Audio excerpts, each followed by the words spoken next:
Westminster Abbey is the setting for the show of the century as peers arrive for the coronation of King George VI. Did you know much about George VI before you took this role on? No, I think most Brits of my generation are not particularly focused on the affairs of the royal family unless a big moment comes along. For George VI, who was born Prince Albert, or Bertie to his family, that big moment came in 1936. His brother, King Edward VIII, stepped down from the throne to marry a twice-divorced woman, Wallis Simpson. I have found it impossible to carry the heavy burden of responsibility without the help of the woman I love. As Great Britain prepared for war, Albert prepared to reign while fighting a more personal battle. I'm sure that we are all trying to overcome a debilitating stammer. happy to feel.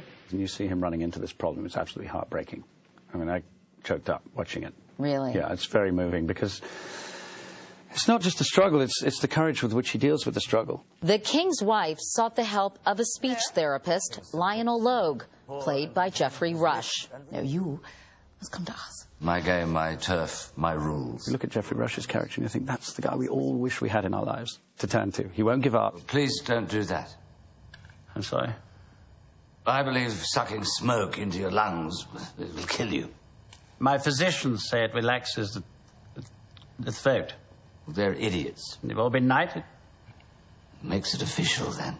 If he reaches a barrier, he will find a stealthy way around it to just try to open this man up. Do you know any jokes? Timing isn't my strong suit. But through his work with Lionel, Jack and Jill Went up the hill. went up the hill. the King slowly finds his inner strength at a time when his nation needed him the most. What's he say? I don't know, but he seems to be saying it rather well. Bertie is fascinated, maybe even a bit envious, of Hitler's uncanny ability to communicate.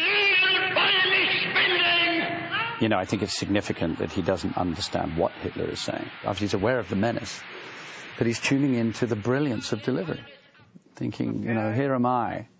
I can't even get two words out in front of a microphone. When And here's this man who's using it to the most devastating effect. Get up, you can't sit there. What helped him through was an unlikely friendship that taught King George how to be heard. Listen to me! Listen to you by what right? Because I have a right to be, and I have a voice! Yes, you do. People knew that this man was facing his demons just by speaking to them. And I think there was a sense that it cost him something, and they found it valiant. I think all of those things connected with people.